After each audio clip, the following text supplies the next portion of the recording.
Já, Valdís, þú ert að leggja stæði 53 km Hengil Ultra. Já, það er komið að þessu, Dóri. Hvernig leggst þitt í því?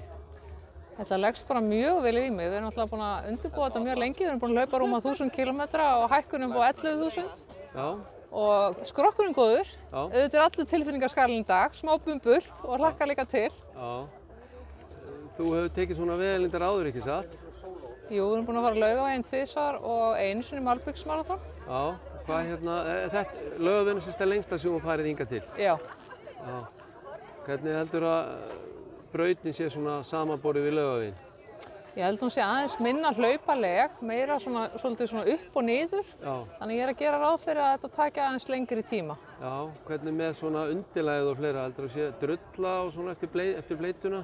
Já, þið voru nú að segja hérna áðan að það gæti verið dálítið slæmt þarna hjá vörðuskeggja, undirbúa okkur undir það. Þannig að þetta verður bara challenge. Já. Hvernig svona með í rauninni fjöldan og fleira í þetta og brautin er svolítið þröng. Akkurat. Hvernig heldur að það gangi svona með þessu fjölda? Já, fólk verður bara svolítið að fylgja reglunum, en reglan hefur verið allan að hinga til að sá sem er í brautinni heldur sig í brautinni, en sá sem vil taka fram úr, hann verður að fara út úr brautinni.